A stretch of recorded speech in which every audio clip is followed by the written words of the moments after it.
El Ñu Verde. Estábamos hablando acerca de la persistencia de las características raciales, de cómo uno puede enterrar un linaje durante generaciones bajo nuevos injertos, pero la savia aborigen se revela algún día.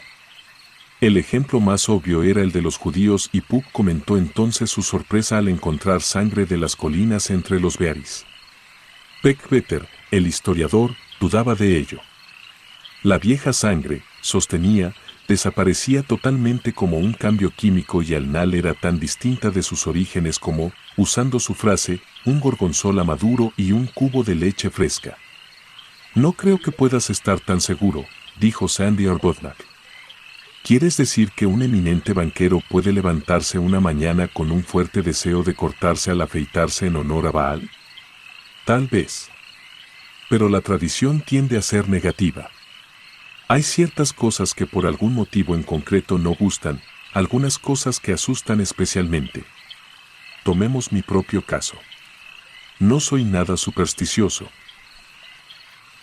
pero detesto cruzar un río de noche. Imagino que muchos de mis canallas antepasados fueron asaltados a la luz de la luna en vados de ríos. Creo que todos estamos llenos de miedos atávicos y uno no sabe cómo o cuándo un hombre se romperá si no conoce su linaje. Creo que eso es bastante acertado, dijo Haney, y, después de que la discusión continuara durante un rato más, nos contó esta historia. Justo después de la guerra Boer estaba realizando unas prospecciones en el Transvaal nororiental. Yo era un ingeniero de minas especializado en cobre y siempre había creído que se podía encontrar cobre en grandes cantidades en las estribaciones del South Pansberg.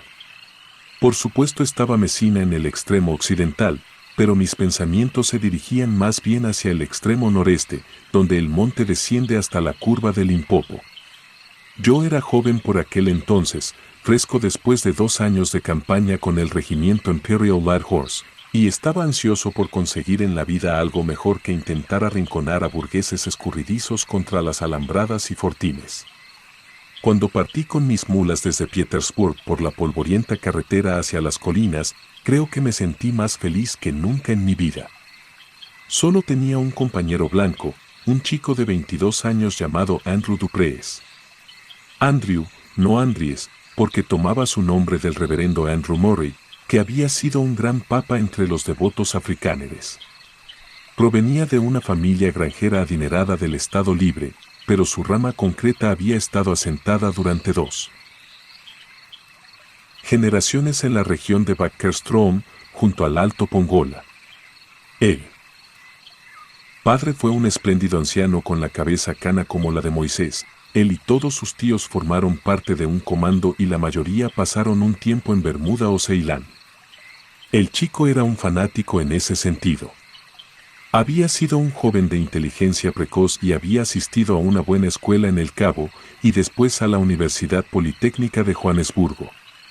Era un hombre moderno, mientras que el resto eran supervivientes, no compartía ni la religión ni la política de la familia, estaba muy interesado en la ciencia y en abrirse camino en el RAND, que era la meca de todos los africáneres emprendedores, y no se sentía muy apenado por el hecho de que la guerra lo hubiera sorprendido en un lugar en el que le resultaba maniestamente imposible unirse a la causa familiar. En el mes de octubre del consiguió su primer trabajo en una nueva zona minera en Rhodesia, y como gozaba de muy buena salud tuvo la suficiente inteligencia para quedarse allí hasta que llegó la paz. Yo le conocía de antes, y cuando lo encontré en el RAND le pedí que viniera conmigo y aceptó en el acto la oferta. Acababa de regresar de la granja Backerstrom, a la que el resto de su clan había sido repatriado, y no le apetecía vivir en una choza de techo de hojalata con un padre que leía la Biblia la mayor parte del día para averiguar por qué exactamente se había merecido tantos infortunios. Andrew era un duro joven escéptico, a quien la piedad familiar le producía una profunda exasperación. Era un chico atractivo, siempre vestido de forma elegante, y a primera vista podría haber pasado por un joven norteamericano, por su mentón prominente y afeitado, y la forma en la que salpicaba su lenguaje cotidiano con frases técnicas financieras. Había un toque mongol en su rostro, que era ancho y con pómulos altos, ojos ligeramente rasgados, nariz chata y amplia y labios bastante gruesos. Recordé que había visto los mismos rasgos en jóvenes Boer y creía saber la razón. La familia Duprees había vivido durante generaciones cerca de la frontera. Cafre, y en algún lugar se vio salpicada por el pincel de alquitrán. Teníamos un carro ligero con un tiro de 8 mulas y un carro de El Cabo tirado por otras 4. 5 chicos nos acompañaban, 2 de ellos eran sanganes y 3 basutos del puesto de Malietsi al norte de Petersburg. Nuestra ruta bordeaba el Volbosh y luego discurría al noreste a través de los 2 Letavas hasta el río Pufuri. El territorio estaba sorprendentemente vacío. Los comandos de Beyer habían mantenido escaramuzas en las colinas, pero la guerra no llegó a las llanuras. Al mismo tiempo, separaron las cacerías y prospecciones, y la mayoría de las tribus se dispersaron. El lugar se había convertido de hecho en un santuario, y vi más variedades de animales de caza de los que jamás había visto al sur del Zambeze, de manera que deseaba haber estado allí en una cacería en lugar de un viaje de trabajo. Abundaban los leones y todas las noches debíamos construir un extremo parapeto para nuestras mulas y encender grandes hogueras junto a las que escuchábamos sus escalofriantes serenatas. Era a principios de diciembre y en el Volbosh hacia el mismo tiempo que en un junio inglés. Incluso en las estribaciones, entre la Artemisa y los plátanos silvestres, era lo bastante agradable, pero cuando nos adentramos en las llanuras comenzó a hacer tanto calor como en Tofet. Hasta donde alcanzaba la vista, la sabana arbolada estaba cubierta de matorrales que parecían garabateados por un niño en una pizarra, con algún que otro baobab botando frágilmente entre el resplandor. Durante largas extensiones nos apartamos del agua y dejamos de ver animales grandes, solo reinas cafres y picabueyes y alguna que otra avestruz salvaje. Entonces, el sexto día desde nuestra partida de Petersburg, atisbamos una línea azul de montañas al norte, las cuales sabía que eran la extensión oriental del South Pansberg. No había viajado por este territorio antes, ni tampoco había conocido a nadie que lo hubiera hecho, así que nos orientamos con la brújula y seguimos uno de los viejos mapas del gobierno de Transvaal. Esa noche cruzamos el Pufuri y al día siguiente el paisaje comenzó a cambiar.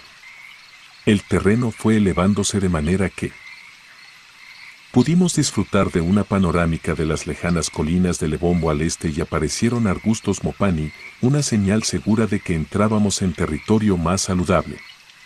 Esa tarde estábamos a tan solo 1 o 2 millas de las colinas. Eran el tipo habitual de monte Oberg que se encuentra por todas partes desde Natal hasta el Zambeze, escarpados, con salientes en muchos lugares, pero muy agrietados por profundas hondonadas y suras. Lo que más me sorprendió fue la ausencia de ríos. La tierra estaba tan abrasada como la de las llanuras, cubierta de aloe, cactus y espinos, sin una sola señal de agua. Pero para mis propósitos el lugar parecía prometedor. Se veía ese desagradable verde metálico que uno encuentra en terrenos ricos en cobre, de manera que todo parecía de una tonalidad mineral, incluso el hatillo de palomas que cacé para el almuerzo. Giramos al este siguiendo las estribaciones de los acantilados y finalmente descubrimos algo curioso.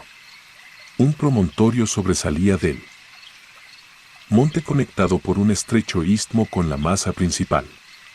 Supongo que el área de la cima debía de ser de 1 milla aproximadamente. La pequeña península estaba profundamente surcada por quebradas y en esas quebradas crecían altos árboles.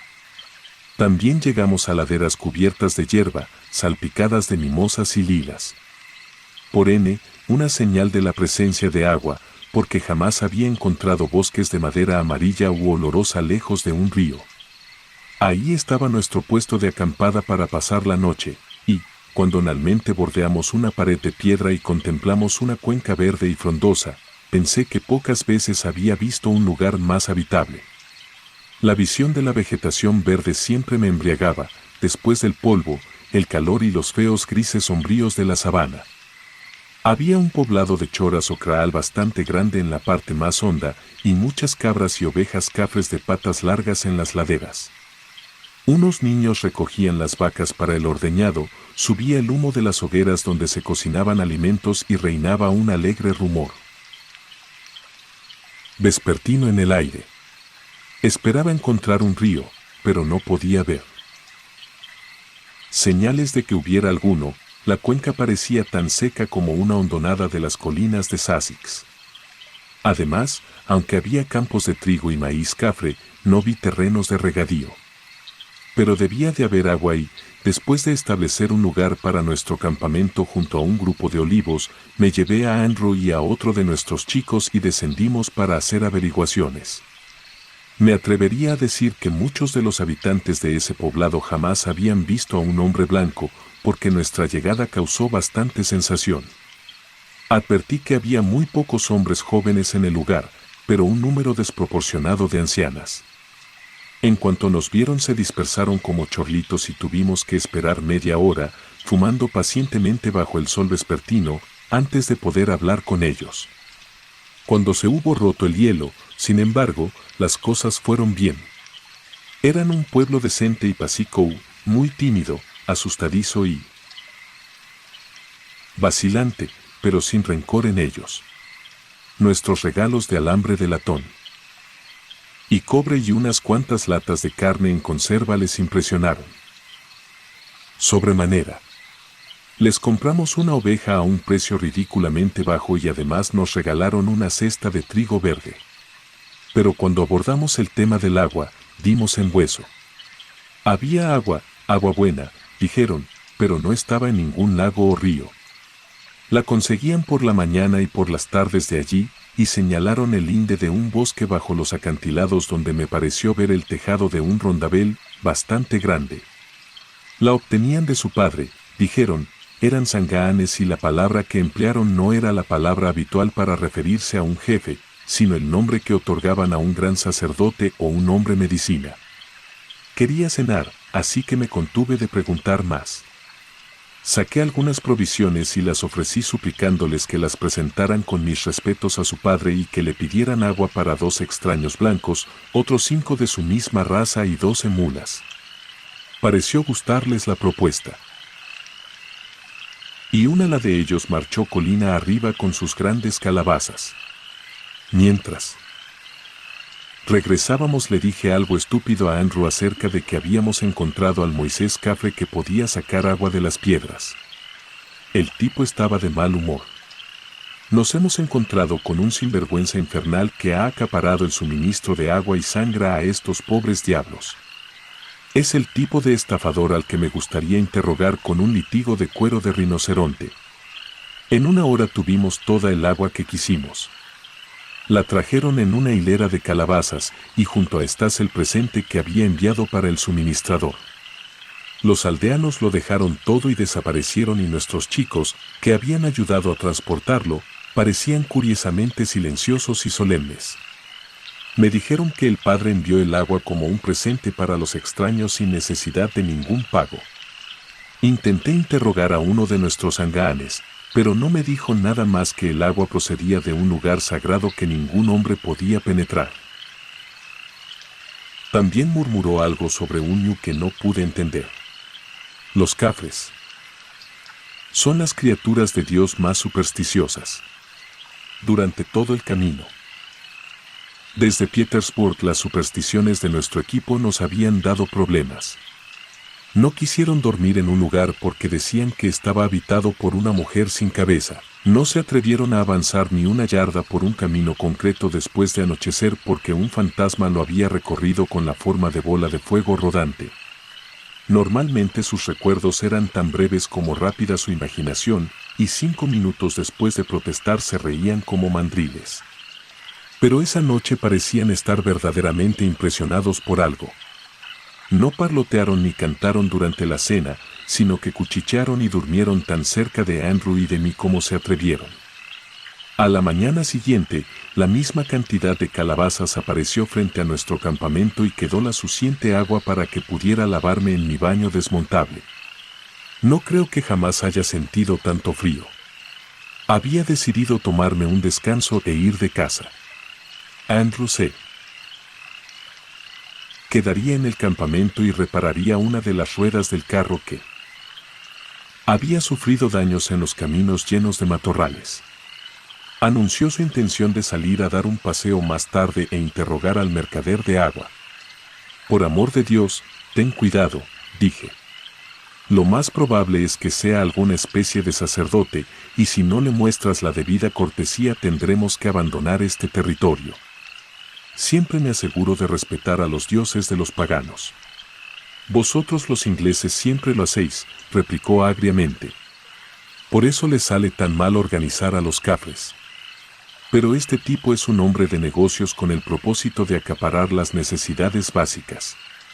Voy a ir a conocerlo. Disfruté de un día agradable en ese fragante y cálido territorio virgen. Primero exploré las tierras bajas, pero no encontré nada más allí que un viejo rastro de kudús y un pavó al que disparé. Luego exploré las laderas del monte hacia el este del poblado y descubrí que las gargantas, que desde abajo parecían bastante accesibles, tenían a cierta altura unos condenados salientes que me pusieron a prueba. No veía la manera de alcanzar la cima de la meseta, así que pasé la tarde explorando las rampas desmoronadas. No había ningún rastro de cobre allí, porque la roca era de un color rojizo como el granito, pero era un paraíso de ores, con cañadas verdes entre las grietas y una asombrosa variedad de aves. Pero me alegré de haber llevado conmigo una botella de agua, porque no encontré ni una gota, debía de estar allí sin duda alguna, pero era subterránea. Perseguí a un antílope y fallé el tiro, pero logré cazar un pequeño ciervo parecido a una gamuza que los daneses llaman klipspringer. Con este y el pavó colgando del cuello, regresé sin prisas para la cena. En cuanto alcancé a ver el poblado, vi que algo malo había ocurrido. Había mucho revuelo y todos los habitantes estaban reunidos en el extremo más alejado a nuestro campamento. El propio campamento parecía muy silencioso. Pude ver las mulas atadas, pero no logré ver a nadie de nuestro equipo. Pensé que lo mejor en esas circunstancias era llegar lo más discretamente posible, así que me mantuve a la izquierda, crucé el extremo más bajo de la cuenca donde abundaban los matorrales y llegué al campamento desde el sur. Reinaba el silencio. Habían permitido que las hogueras se apagaran, a pesar de que los chicos deberían estar preparándose para la cena y no parecía que hubiera ni un solo rostro negro en el recinto. Muy intranquilo, me dirigí a nuestra tienda y encontré a Andrew tumbado en su cama, fumando. ¿Qué demonios ha pasado?, pregunté. ¿Dónde están Cus y Clemboy? Se han largado, dijo rápidamente. Se han largado todos. Se le veía malhumorado, cansado y bastante pálido, y parecía que le pasaba algo más que simple mal humor. Dejó a un lado la pipa y se apretó la frente con la mano como si le doliera mucho la cabeza. Además, en ningún momento me miró a los ojos. Me atrevería a decir que fui un tanto brusco, porque estaba hambriento, y en ciertos momentos me dio la impresión de que iba a ponerse a llorar. Sin embargo, por ende logré sonsacarle lo ocurrido. Había terminado de arreglar la rueda del carro por la mañana y una vez finalizado el almuerzo se fue a dar un paseo hasta el bosque sobre el poblado y a los pies de las colinas. Quería ver de dónde procedía el agua y hablar con el hombre que la controlaba. Andrew, como ya he dicho, era un hombre duro y realista y, como reacción contra su familia, era un enemigo acérrimo de la superstición y le desagradaba la idea de este sacerdote y sus supercherías. Pues bien, por lo visto llegó al cuartel del sacerdote. Era el gran rondabel que habíamos visto desde abajo y había una especie de estacada a ambos lados, muy reforzada, de manera que la única entrada era a través del rondabel. Había encontrado al sacerdote en casa y, según su relato, habló con él educadamente e intentó investigar el misterio del agua. Pero el anciano no quiso hablar con él y le negó su petición de permitirle entrar en el recinto. Poco a poco, Andrew terminó perdiendo los nervios y entró en el lugar a la fuerza. El sacerdote se resistió y hubo una refriega. Me atrevería a decir que Andrew usó su látigo, porque a un holandés de la sabana le cuesta muchísimo no ponerle la mano encima a un cafre. No me gustó lo que me contó, pero no servía de nada que me enfadara con un tipo que parecía un perro enfermo. ¿Qué hay dentro? ¿Encontraste el agua?, pregunté. No tuve tiempo. Hay un bosque muy denso y lleno de alimañas. Te aseguro que me moría de miedo y tuve que salir corriendo para salvar la vida. ¿Leopardos?, pregunté. Había oído que algunos jefes nativos criaban leopardos domesticados. A la porra con los leopardos. Yo me he enfrentado a leopardos. Vi un ñu tan grande como una casa, una vieja bestia, con el morro gris y el resto verde, te lo aseguro. Le disparé y corrí. Cuando salí todo el maldito poblado aullaba. El viejo diablo debió despertarlos. Corrí al campamento. No me siguieron, pero una media hora más tarde todo nuestro equipo huyó de aquí, ni siquiera se detuvieron a recoger su ropa. Oh, demonios, no puedo hablar. Déjame solo. Me reía a mi pesar. Un ñu no es ni siquiera estético, pero uno verde debía ser una pesadilla. En todo caso, no es que tuviera muchas ganas de reír.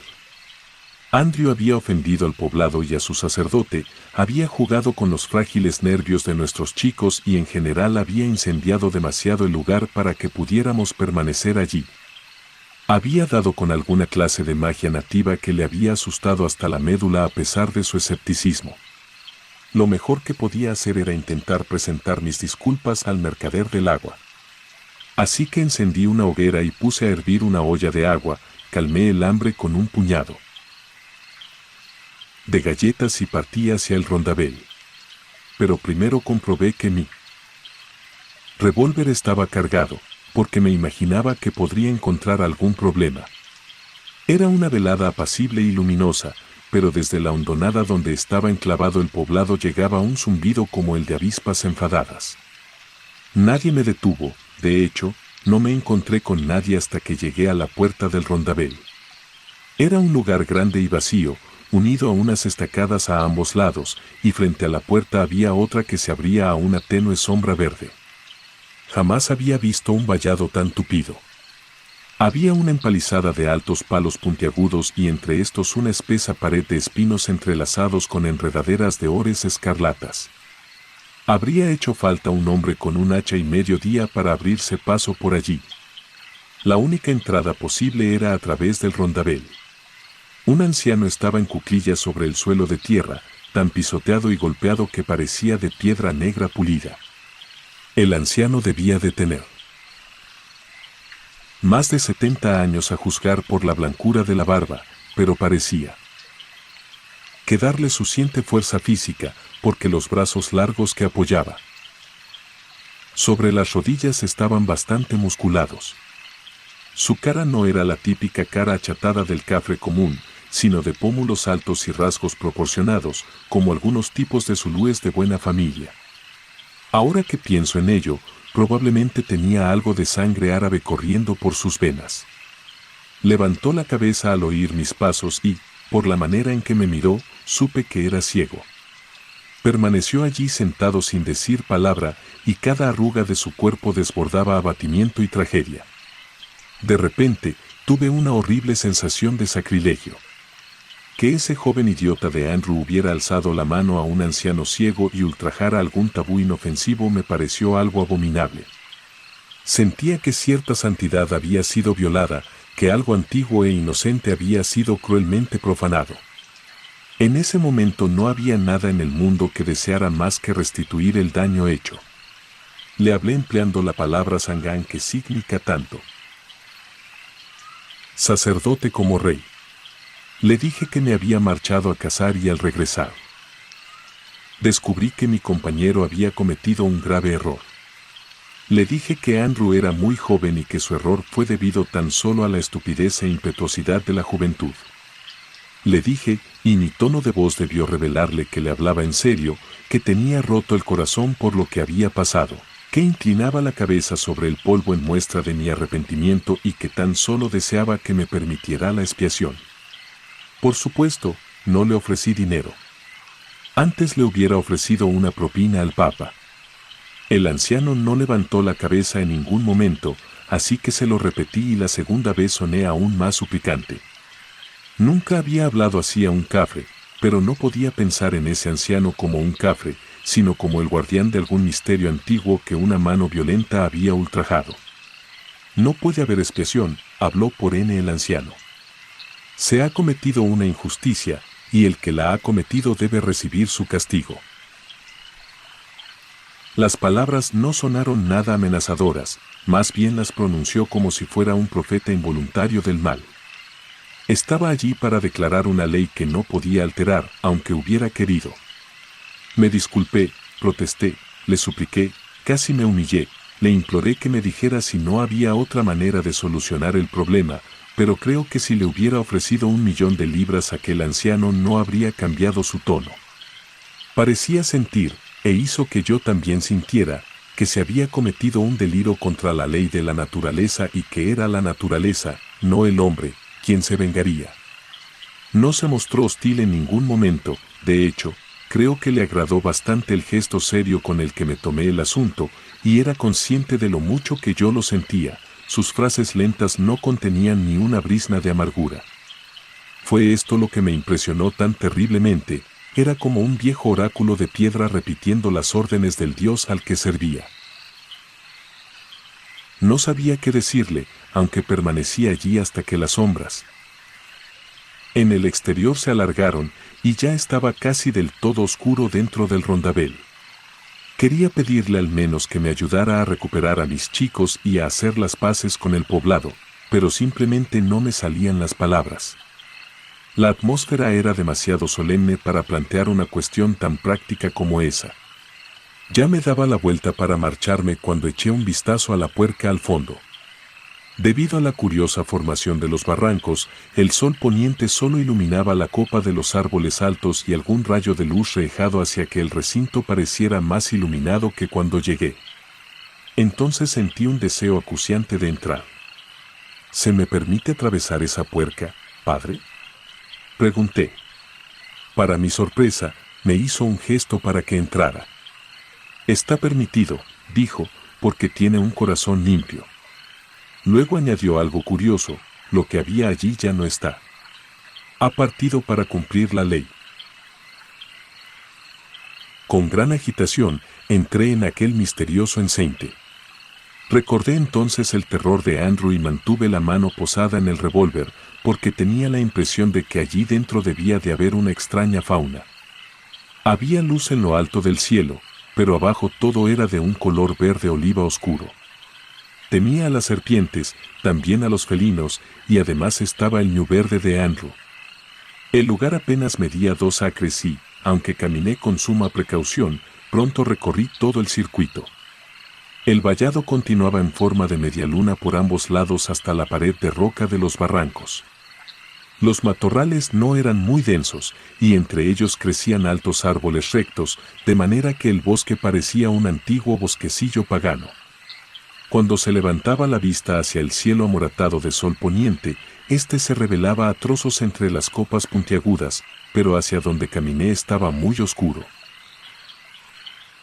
No había ningún rastro de vida allí, ni ave ni bestia, ni el crujido de una rama o el susurro de matorrales agitados. Todo estaba en silencio y muerto como en una cripta.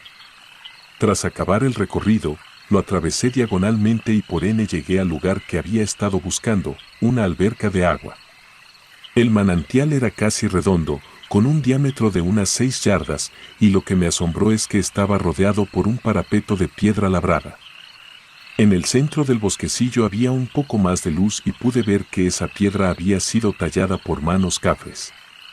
La noche es el momento en el que el agua se revela tal como es, duerme de día, pero posee su propia y extraña vida en la oscuridad. Hundí la mano en ella y la noté tan fría como el hielo. No se percibía ningún borboteo, pero parecía haber un movimiento rítmico lento, como si corrientes de agua fresca brotaran constantemente de las profundidades y siempre regresaran. No tengo duda alguna de que se habría visto cristalina si hubiera habido algo de luz, pero allí se me reveló como una superficie del jade más oscuro, opaco e impenetrable, que se mecía obedeciendo algún impulso mágico desde el corazón de la tierra. Es difícil explicar cómo me afectó. Me había sentido sobrecogido en otras ocasiones, pero ese bosquecillo y aquella fuente me produjeron el miedo indemido de un niño. Sentía que de alguna forma me había apartado del mundo racional. El lugar carecía de toda vida. Estábamos a principios de verano, de manera que los oscuros pasillos deberían ser un hervidero de polillas y hormigas voladoras y de los miles de ruidos de la noche. Pero, por el contrario, el lugar estaba totalmente en silencio y sin vida, muerto como una roca a excepción del latido secreto de las frías aguas. Había tenido más que suficiente. Sé que es absurdo, pero con eso que salí disparado. Me abrí paso por los matorrales y regresé al rondabel, donde el anciano seguía sentado en el suelo como un Buda. ¿Lo ha visto?, preguntó. Lo he visto, dije, pero no sé qué he visto. Padre, apiádese de la estúpida juventud. Repitió las palabras que me habían dejado helado antes. Lo que había se ha marchado para cumplir la ley. Corrí de regreso a nuestro campamento y sufrí algunas caídas funestas por el camino, porque se me había mecido en la cabeza que Andrew estaba en peligro. En realidad no llegué a creer en su ñu verde, pero él había estado seguro de que el lugar estaba lleno de animales y yo sabía con total certeza que estaba vacío. ¿Es que alguna temible bestia andaba suelta por el mundo? Encontré a Andrew en nuestra tienda, la olla que había puesto a hervir estaba vacía y la hoguera apagada. El chico dormía profundamente con el rostro ruborizado y me di cuenta de lo que había pasado. Él era prácticamente abstemio, pero había decidido beberse un tercio de una de nuestras botellas de whisky. Debió de sentir una fuerte compulsión para darse a la bebida. Después de eso, nuestra expedición fue de mal en peor. Por la mañana nos encontramos sin agua y yo no me veía porteando en él. Hombro una calabaza y regresando al bosquecillo. Además, nuestros chicos no regresaron y ni una sola alma del poblado se acercaba a nosotros. De hecho, durante toda la noche nos mantuvieron despiertos con un jaleo preocupante, gimiendo y tocando pequeños tambores. No servía de nada que continuáramos allí y, por lo que a mí respecta, tenía un fuerte deseo de alejarme del vecindario. La experiencia de la noche había dejado un regusto de inquietud en mi mente y quería huir de no sabía qué. Andrew obviamente estaba enfermo. No llevábamos termómetro clínico en esos días, pero no cabía duda de que tenía hebre. Así que desmonté el campamento después del desayuno, y debo decir que resulta un trabajo de lo más pesado cuando uno lo tiene que hacer todo. Yo conduje el carromato y Andrew el carro del cabo, y me pregunté cuánto tiempo aguantaría sentado en su asiento. Tenía la idea de que si íbamos hacia el este podríamos contratar nuevos ayudantes y así partir en nuestra expedición al territorio de monte sobre el meandro Dowling Popo. Pero corrieron rumores contra nosotros. Ya sabéis cómo los cafres envían noticias a cientos de millas tan rápido como un telégrafo mediante toques de tambor o telepatía, explicarlo como pre-rise. Pues bien, llegamos a un poblado grande esa tarde, pero no nos dirigieron la palabra. De hecho, nos miraban de forma amenazadora y tuve que mostrar mi revólver y hablar secamente antes de partir. Lo mismo pasó al día siguiente y empecé a temer por nuestras provisiones, porque no podíamos comprar nada, ni un pollo, ni un huevo, ni siquiera una mazorca. Andrew era una compañía de lo más agradable. Había recaído en un estado primigenio y sus maneras eran las de un hombre de las cavernas. Si no hubiera sido tan obvio su sufrimiento, me habría resultado difícil controlar mi temperamento. En N era un panorama de lo más agradable y, para rematarlo, la tercera mañana Andrew cayó como un tronco con el peor ataque de malaria que jamás haya visto. Eso colmó el vaso.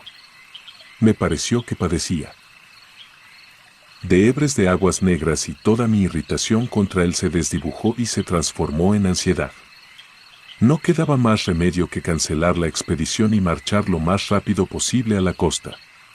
Me dirigí a territorio portugués y esa noche llegamos a Limpopo. Afortunadamente, encontramos una tribu más civilizada de nativos.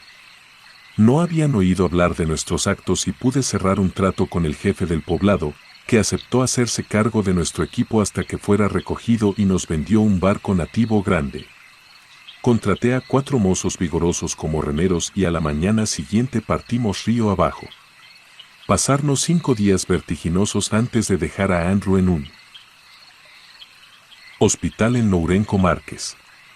La enfermedad, gracias a Dios, no era aguas negras, sino una malaria mucho más común. En efecto, creo que padeció también de hebre cerebral. Curiosamente, me alivió mucho saberlo. El comportamiento del chico me asustó los primeros 2 días. Creí que el viejo sacerdote realmente lo había maldecido. Recordé cómo me habían sobrecogido el bosquecillo y el manantial incluso a mí, y pensé que Andrew, con algo de sangre cafre por sus venas en algún punto de su linaje, fue probablemente susceptible a algo que a mí me dejó frío. Yo había recorrido gran parte de África y había dejado de ser un escéptico dogmático sobre los misterios de los paganos. Pero esta hebre lo explicaba rodo. Era la razón de su enfermedad, también de su reprobable trato al anciano, y había regresado balbuceando cosas sobre un ñu verde. Sabía que, al principio, la hebre con frecuencia aturde y hace que uno pierda el autocontrol y se imagine cosas. En todo caso, esto no terminó de convencerme. No podía sacarme de la cabeza la imagen del anciano y sus funestas palabras, o ese bosque vacío bajo el sol poniente. Hice todo lo que pude por Andrew, y antes de que llegáramos a la costa lo peor había pasado. Le prepararon una cama en la popa y tuve que vigilarlo de día y de noche para evitar que se tirara por la borda al agua llena de cocodrilos. Le daban ataques de violencia porque en su locura pensaba que le perseguían y, en ocasiones, tenía que evitar con todas mis fuerzas que saltara del barco. Gritaba como un demente y suplicaba y maldecía, y advertí algo raro, que sus gritos nunca eran en holandés, sino siempre en lengua cafre, principalmente Sesotho, la cual había aprendido en su niñez. Esperaba oírle mencionar el ñu verde, pero para mi alivio jamás lo mencionó. No daba ninguna pista de qué era lo que le asustaba, pero debía de ser un terror enorme, porque cada nervio de su cuerpo se tensaba y temblaba mientras yo evitaba mirarle a los ojos. Finalmente, lo dejé en la cama del hospital, tan débil como un gatito, pero la hebre ya había desaparecido y había recobrado la cordura. Volví a ser el buen tipo al que había conocido, muy arrepentido y agradecido. Así que, con la conciencia tranquila, organicé el traslado del equipo y regresé al Rand. Pues bien, durante 6 meses perdí a Andrew de vista. Tuve que viajar a Namaqualand y luego al territorio de cobre en Batotseland, una ruta que por aquel entonces no era tan transitable como lo es ahora. Recibí una carta suya enviada desde Johannesburgo. No me satisfazó esa epístola, porque me dio la impresión de que el joven estaba muy agitado. Se había peleado con su familia y no parecía estar feliz con el trabajo que había conseguido en las minas de oro. Cuando lo conocí era un aplicado aprendiz decidido a enfrentarse al mundo y en absoluto asustado de un trabajo aburrido o de compañía poco agradable. Pero esta carta estaba llena de pequeñas quejas. Deseaba hablar conmigo, estaba pensando en abandonar su empleo y hacer un viaje al norte para verme, y acababa con una petición subrayada para que le enviara un telegrama cuando regresara a tierras bajas. Pero no tuve ocasión entonces de enviar un telegrama y más tarde me olvidé de ello. Por acabé mi viaje y cuando me encontraba en las cataratas conseguí hacerme con el periódico rhodesiano local. Por él tuve noticias de Andrew. Había varias columnas sobre un asesinato en el bosque. 2. hombres salieron a buscar el tesoro de Kruger y uno disparó al otro y, para mi horror, descubrí que el que ahora estaba encerrado en la prisión de Pretoria condenado a muerte era mi infeliz amigo.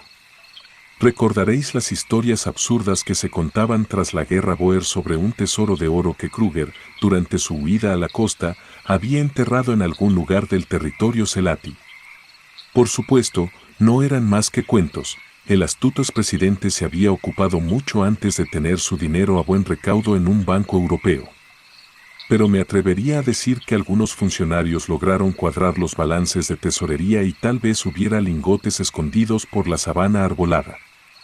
En cualquier caso, todos los canallas al sur del Zambeze estaban intrigados con el asunto y se realizaron innumerables expediciones en las que no se encontró ni un solo soberano del Transvaal. Bueno, pues por lo visto 2 meses antes Andrew y un holandés llamado Smith partieron para probar suerte, y en algún lugar de las Olifantes los dos salieron una noche y solo. Uno de ellos regresó. Unos cuantos nativos encontraron a Smith con un agujero en la cabeza y se demostró que la bala procedía del rifle que Andrew llevaba cuando partieron. Después de eso la historia se enturbiaba. Andrew se había mostrado muy excitado cuando regresó y declaró que por N lo había hecho, pero cuando hallaron el cuerpo de Smith negó haberle disparado. Sin embargo, estaba claro que Smith murió por el arma del calibre de Andrew, y los nativos juraron que ambos hombres peleaban constantemente y que Andrew siempre mostró un temperamento muy extraño.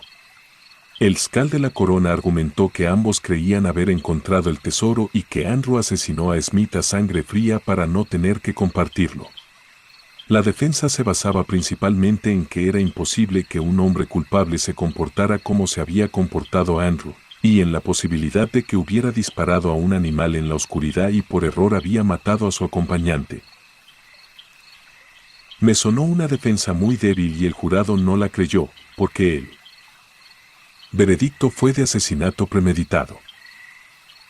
Yo sabía que era simplemente imposible que Andrew hubiera cometido el asesinato.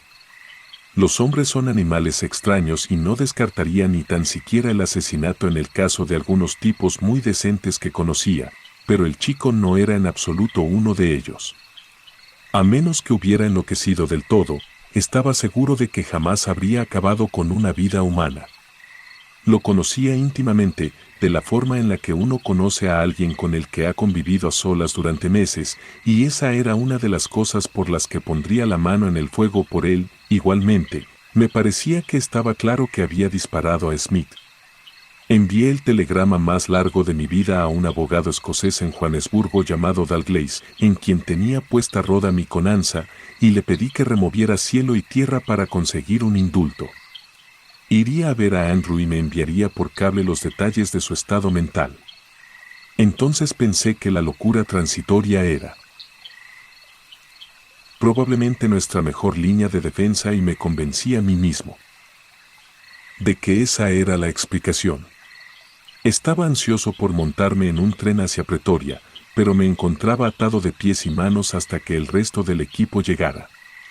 Me torturaba la idea de que ya lo hubieran ahorcado, porque aquel maldito periódico era de hacía una semana. 2 días más tarde recibí la respuesta de Dalgleish. Había visto al condenado y le había informado que iba de mi parte. Me dijo que Andrew parecía curiosamente pacífico y apático y no muy dispuesto a hablar sobre el asunto, más allá de declarar su inocencia. Dalgleish pensó que no estaba del todo en sus cabales, pero ya lo habían examinado y el tribunal rechazó la petición de demencia. También me dijo que me enviaba todo su afecto y que no me preocupara. Volví a contactar con Dalgleish y recibí otra respuesta. Andrew admitió haber disparado el rifle, pero no a Smith. Había macado algo, pero no decía el qué. No parecía nada preocupado por salvar el pescuezo. Cuando llegué a Bulawayo, de camino al sur, se me iluminó el cerebro, pero la idea era tan descabellada que apenas podía tomarla en serio. Sin embargo, no quería dejar sin explorar ninguna posibilidad. Así que volví a enviar un cable a Dalgleish para que intentara posponer la ejecución hasta que pudiera encontrar al sacerdote que vivía en el monte sobre el Pufuri. Le di detalladas instrucciones de cómo encontrarlo. Le dije que el anciano había lanzado algún tipo de maldición contra Andrew y que eso podría explicar su estado mental. Después de todo, la posesión demoníaca debía ser equivalente a la locura ante la ley. Pero en esta ocasión tenía muy pocas esperanzas. Parecía algo inútil enviar por cable aquella sarta de disparates cuando hora a hora Andrew estaba más cerca del patíbulo. Bajé del tren en Mafeking porque pensé que podría ahorrarme la larga ruta de Dear atravesando el territorio. Más me habría valido seguir en el tren, porque todo me salió mal. Tuve una avería en la corriente del río Selous y me vi obligado a esperar un día en Rustenburg. Y volví a tener problemas en Quemando Unek, así que no fue hasta la noche del tercer día cuando llegué a Pretoria. Tal como temía, ya había acabado todo. Me dijeron en el hotel que Andrew había sido ahorcado esa mañana. Regresé a Johannesburgo para ver a Dalgleish con el corazón helado y totalmente desconcertado. El demonio había metido mano en este asunto y había causado un terrible error judicial. Si hubiera habido alguien a quien culpar, podría haberme sentido mejor, pero la culpa parecía residir solo en la perversidad del destino. Dalgleish no pudo decirme mucho. Smith había sido el típico R1, un tipo poco ejemplar, y no fue una gran pérdida para el mundo. El enigma era por qué Andrew quiso partir con él. Mi joven amigo se había mostrado profundamente apático en sus últimos días, no parecía guardar rencor a nadie y estar en paz con el mundo, pero no quería vivir. El predicador que lo visitaba a diario no pudo hacer mucho por él. Parecía estarlo bastante cuerdo. Pero, aparte de declarar su inocencia, no se mostraba inclinado a hablar. Y no era de gran ayuda a aquellos que intentaban conseguirle un indulto. Apenas mostraba interés en ello. Preguntó en varias ocasiones por mí y ocupó sus últimos días en escribirme una larga misiva que debían entregarme con el sobre cerrado.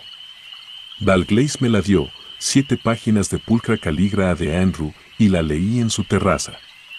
Era como una voz hablándome desde la tumba, pero no era la voz que había conocido. Había desaparecido el joven iluminado y emprendedor que había denostado cualquier superstición y que poseía una elegante explicación para todo lo habido en el cielo y en la tierra. El que había escrito esas páginas era un joven rudo, un hombre en cuya alma se habían despertado viejos terrores calvinistas y terrores más antiguos todavía de las sombras primigenias africanas. Había cometido un gran pecado, ese era el punto en el que más insistía, y por culpa de este pecado había liberado algo terrible que depredaba el mundo. Al principio me pareció una idea maníaca, esencialmente demente y descabellada, pero a medida que reaccionaba sobre ello iba recordando mis propias sensaciones en aquel bosque vacío. Me había sentido sobrecogido, y este joven, con la sangre que corría por sus venas pero no por las mías, había sufrido una experiencia espiritual catastrófica. No abundaba en el tema, pero las pocas frases que pronunció eran elocuentes por su dura intensidad. Había luchado, había intentado entenderlo, olvidarlo, despreciarlo, pero le arrolló como una pesadilla. Pensó que se estaba volviendo loco. Yo había acertado sobre ese efecto de las hebres cerebrales. Por lo que pude averiguar, él creía que de aquel santuario profanado había brotado algo real y vivo, algo que en cualquier caso era de carne y hueso. Pero esta idea no debió de ocurrírsele hasta más tarde, tras varios meses de tortura mental y cuando ya había perdido el poder del sueño. Al principio, creo, su problema fue solo una inquietud indefinida, un sentimiento de pecado y de inminente represalia. Pero en Johannesburgo, la enfermedad adoptó una forma concreta. Creía que debido a sus actos, algo terrible andaba suelto, con un poder infinito para la maldad no solo contra el culpable, sino contra el mundo entero. Y creía que podría ser detenido, que todavía se hallaba en las tierras del este. Una idea tan cruda mostraba cómo su inteligencia había quedado hecha añicos. Había vuelto a caer en el mundo de la sabana de su niñez. Decidió partir y buscarlo. Ahí fue cuando el duro linaje blanco brotó en él. Tal vez le atormentaran los terrores ciegos de un cafre, pero poseía el coraje de hierro de un bóer de frontera. Si uno piensa en ello, hacía falta tener un corazón de hierro para salir a buscar algo cuya mera idea le hacía estremecerse. Con eso que me desagradaba sumamente imaginarme a aquel joven solitario, con el rostro pálido y atormentado. Creo que él era consciente de que le esperaba un N trágico, pero debía enfrentarse a ello y aceptar las consecuencias. Se enteró de la expedición de Smith y decidió ir a medias. Tal vez, el hecho de que Smith tuviera una mala reputación fuera parte de lo que le atrajo a él. No quería como compañera a un hombre con el que tuviera algo en común, porque debía reaccionar y seguir su propio camino. Bueno, ya saben cuál fue el nal. En su carta no dijo nada del viaje, solo que había encontrado lo que buscaba. Creo que es muy probable que entre ellos no se llevaran bien. Uno ansiaba encontrar el mítico tesoro mientras el otro tenía un problema que ni todo el oro de África podría solucionar. En algún lugar, de alguna manera, allá en la sabana del Selati, su incubo adoptó una forma psíquica y él encontró, o creyó encontrar, la cosa que su propia soberbia había liberado. Supongo que deberíamos denominarlo locura. Disparó a su compañero y creyó haber matado a un animal. Si hubieran buscado a la mañana siguiente, habrían encontrado el rastro, escribió. La muerte de Smith no parecía turbarle lo más mínimo, no creo que fuera consciente de ello. Lo que más le importaba era que había acabado con un terror y, de alguna forma, había espiado. Sus culpas. Adiós, y no se preocupe por mí, fueron sus últimas palabras. Me siento bastante satisfecho. Me quedé un buen rato sentado reaccionando mientras el sol se ponía sobre el Magaliesberg. Un gramófono sonaba en una terraza adyacente y el ruido de las apisonadoras en el Rand sonaba a tambores lejanos. La gente por aquel entonces solía citar alguna frase en latín acerca de que siempre aparece algo nuevo en África. Pensé entonces que las cosas nuevas de África no importaban tanto como las antiguas. Me propuse revisitar aquel monte sobre el Pufuri y hablar con el sacerdote, pero no tuve ocasión de hacerlo hasta el verano siguiente, cuando descendí por el Limpopo desde el cauce principal. No me gustaba tener que volver allí, pero me sentía obligado a pedirle explicaciones al anciano por la memoria de Andrew. Quería algo más para convencer a los Backerstrom de que el chico no había sido culpable, como pensaba su padre, del pecado de Caín. Bordeé el monte una noche de enero después de pasar un día de calor abrasador y bajé la mirada hacia la cuenca de pasto verde. De un solo vistazo comprendí que no iba a poder pedirle explicaciones al sacerdote. Un trozo del barranco se había desprendido y el alud de piedras había aplastado el bosquecillo y el rondabel.